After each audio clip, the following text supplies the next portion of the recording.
What is the most creatively valuable piece of hardware I keep in the studio? Well, it's not what's under this, it's this. And if you're instantly annoyed about the clickbait title and are just about to navigate away, then it's you who really needs to watch this video. Seeing your audio in terms of the graphical representation your DAW gives you and in terms of the finished song, to my mind, is about as valuable as listening to a photograph. And that's why this is one of the most important things you can have to hand in your studio. If you don't have one, just use this. Or this. In fact, looking at your audio rather than listening to it can do more harm than good. And I'm just as guilty as the next person. Several years ago, a very, very, very famous artist booked an attended mastering session in here with me to master their band's new album. In advance of the session, he sent me his mixes, and attached to the transfer was a screenshot of his master bus in Logic Pro, along with the question, should I leave this on or take it off? My automatic response was, Jesus Christ, man, you probably want to take that off. I then asked him to send me one of the mixes with all of the bus processing bypassed. Epic mistake number one. I'd looked at what he'd done before even listening to it and made a judgment based on that. Now, he'd mixed into that, and whilst it may look horrific, especially to a mastering engineer like myself, it sounded fantastic, and the mix he sent with all that bypassed was nowhere near as good. And if he hadn't have sent the screenshot in the first place, I wouldn't have questioned any mix bus decisions at all. And the huge lesson I was reminded of that day was this: it doesn't matter what your mix looks like or how you get there.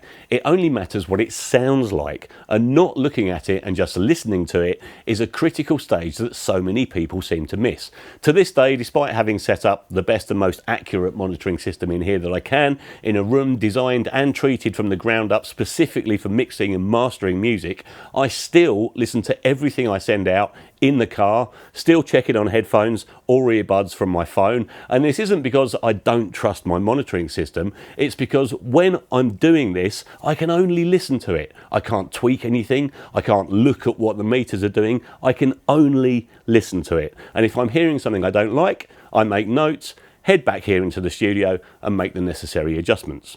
But one of the most common questions I get asked is, what is your approach to mastering? And the answer is nearly always, well, it's very visual. But doesn't that totally contradict what I just said? Well, no, because by very visual, I don't mean in terms of what's going on the screen. I mean, what pictures does this piece of music, when I'm listening to it, paint in my head? From a very early age, I always associated music with visuals. As a child, I was never a fan of singing. I always favoured instrumental music, as that enabled my imagination much more freedom with the imagery it conjured up in my mind's eye. The lyrics restricted that freedom, so how has that evolved into how I listen to and work on music today? The first thing I do when someone sends me tracks for mastering is to listen to them, and usually not even in the DAW, but just in a player. I then shut my eyes and see what pictures that paints in my head. If it's a more natural genre, such as jazz or an acoustic band, I want to be able to see that band in my mind's eye, to see precisely where they are and what environment they are in. Is the guitarist sitting or standing? Where's the singer? And can I hear what type of microphone they're using? And if so, is that an image I don't want? Does my mind's eye want them singing into a microphone, or do I want them singing right at me? If it's a more processed form of music, it can be more about the vibe. If it's a rock band, what image are the drums painting? Do they feel natural, or do they paint pictures of an epic stadium gig listening through an incredible PA? If it's dance music, does it make me want to get up and dance? If not, why not? And what can I do about it?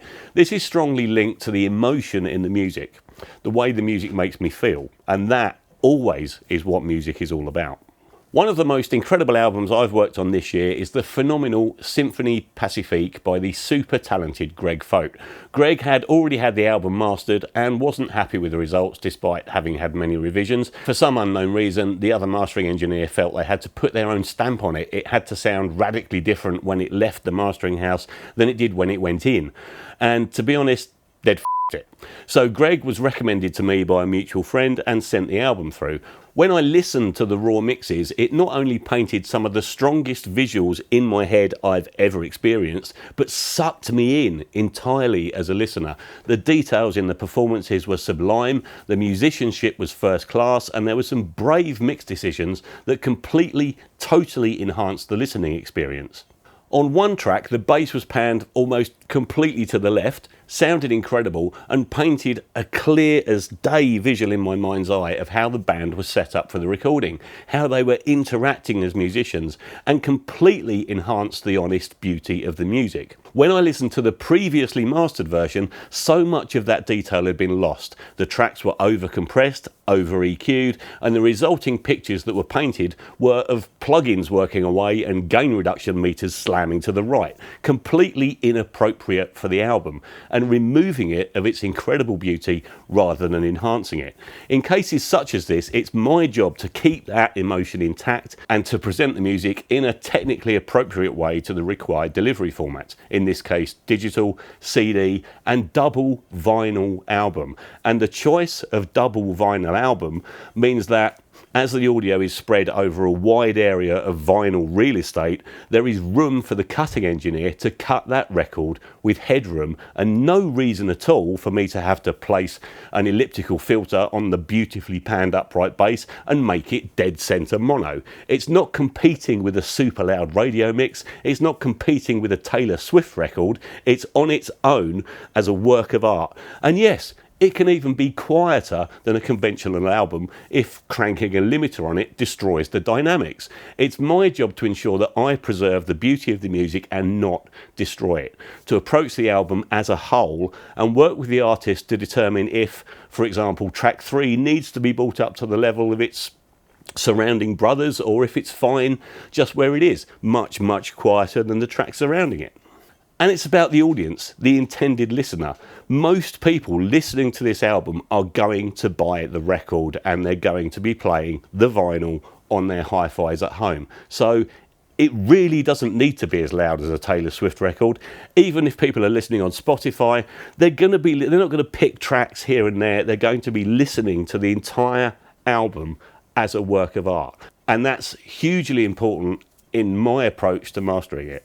If I'm mastering a project such as this and relying on the on-screen visuals to back up my mastering decisions by, for example, making sure it hits a certain LUFS level on the meters, then I'm doing it wrong. I'm not listening to it, or rather, I am listening to it, but I'm letting visual decisions cloud my judgment. Visual decisions the final consumer listening to it will never be influenced by, and that's where this comes in once again. The quieter passages are what draws you in, what makes you move in closer to the speakers. If a piece of music is conceived, written, produced, performed, recorded and mixed as a supremely dynamic piece of work, then those dynamics need to be respected. It's not my job to crush that because that's what the screen is telling me to do. No one at home listening to this album on vinyl gives a shit what LUFS level it's mastered at.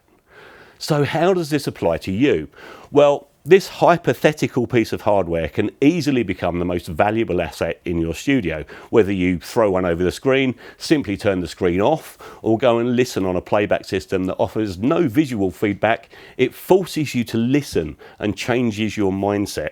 And when you just listen, see what pictures are painted in your head. If it's a band recording, does the bass player need to turn down a bit in your mind's eye? Are the drums too up front? Or does having panned your toms or overheads hard left and hard right fill up the stereo image and make the mix sound a bit strange? Can you hear the compression? Does it all sound a bit flat and lifeless? Or are your transients and peaks way louder than and distracting from the details underneath?